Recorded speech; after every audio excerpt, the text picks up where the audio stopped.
So Djokovic is back on track. I think it's safe to say that Djokovic is back to where he wants to be as far as level, as far as fitness, as far as we know. And he proves that to himself and to us by winning the Rome title right ahead of Roland Garros. So he's peaking at the time he wants to be peaking, and that's a bad sign for the rest of the field. So we're going to look at his run here in Rome, and we're going to look at some of the big questions now heading into Roland Garros. Before we do a real power rankings, we're going to look at Djokovic's form, the fact that he beat Tsitsipas in the final like he did, and the Rafa foot flare-up. How does that all factor into the power rankings while Carlosito Charlie Alcaraz rests in preparation for the French? Let's take a look. Here's the slice. Thanks for being here. Welcome to the slice.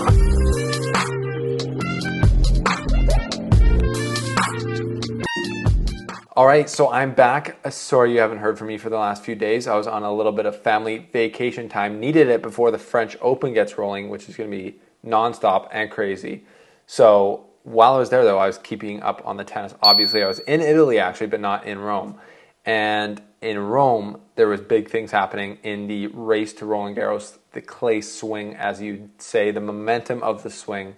And that's Djokovic looking like he's finally hit peak form again after grinding and struggling and finding his form throughout the last 3 or 4 tournaments he's played. He kind of looked like classic Novak in this tournament, and like I said, that's a problem for the rest of the field.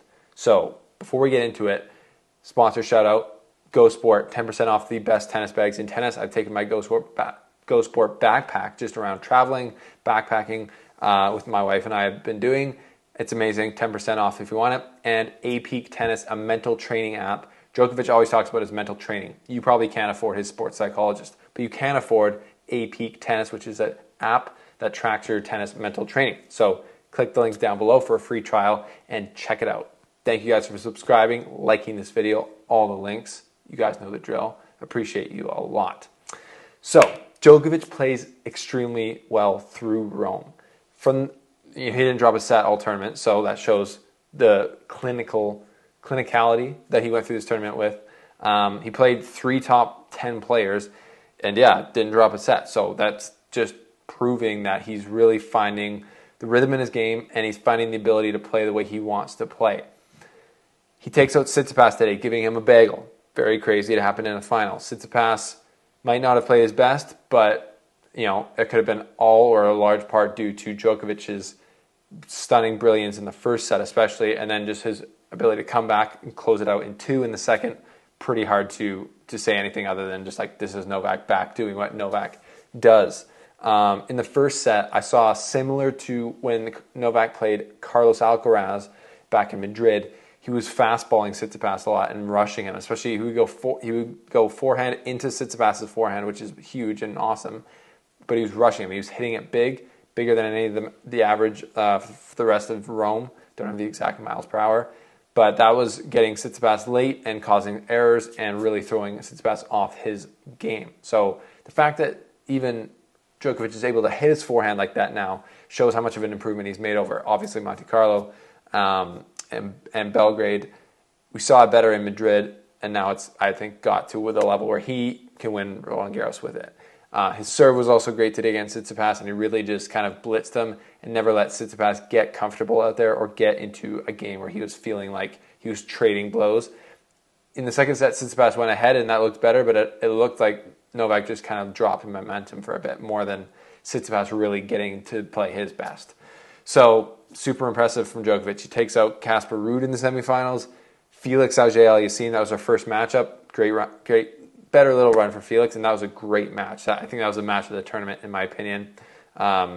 Just crazy athleticism. Like, Felix stretched out, was getting so many volleys, kind of cat-and-mouse situations with Djokovic, and that was pretty impressive. So I'm excited to see them hopefully play more in the coming year. It's kind of crazy that it was their first matchup after they've both been on the tour for like 3 years now. Or Felix has been on the tour full-time 3.5 years now. So kind of interesting. That's Djokovic looking his best. How does this affect the power rankings? Well, a big part of that is Rafa. And Rafa's foot obviously flared up against playing another Canadian in the quarterfinals of Rome, Denis Shapovalovl, who did get the victory versus Rafa. But we saw the pain that Rafa was in that match. And that's just obviously a horrific sign for tennis and for Rafa, because that's what took Rafa out after last year's Roland Garros. After the match with Djokovic where he lost, he couldn't walk, he said, and then he ended up taking basically the rest of the year off, having some operation and coming back now. So if the foot's right back in the same place, so many questions, so many doubts go in your mind about where he's at. Is he even going to be able to play Roland Garros? If he does, how good is he going to be feeling? It seems like the way he said it, I'm not injured, I'm just an injured person. Talking about his foot problem that's been there basically his whole life. So that makes me think that he will be playing Roland Garros, but with that lingering in the back of his mind, plus the fact that he hadn't actually shaken off the rust from the rib injury, so he was still, he lost to Carlos Alcaraz in Madrid and then Shapovalovl in Rome. So many questions in everyone's mind going into Roland Garros. So it's hard to put him at the top where I would have said he would have been after Madrid, barring any injury. Now we have an injury or a flare-up of an injury. And with Djokovic looking the way he does, the power rankings, which I will do in the next couple of days, look very, very interesting going into Roland Garros. And in my opinion, there's 4 guys who take the real contenders to get the Roland Garros title. I think you know who they are, but you're going to have to wait till our next video to watch me break them down. So leave me your thoughts about Djokovic's form, Tsitsipas's form, Nadal's foot, all the other action that happened in Rome this week, and make sure to subscribe, like, and click the join button to join Europass for bonus content. Stay tuned for the Roland Garros power rankings for the ATP very soon. Thanks for being here.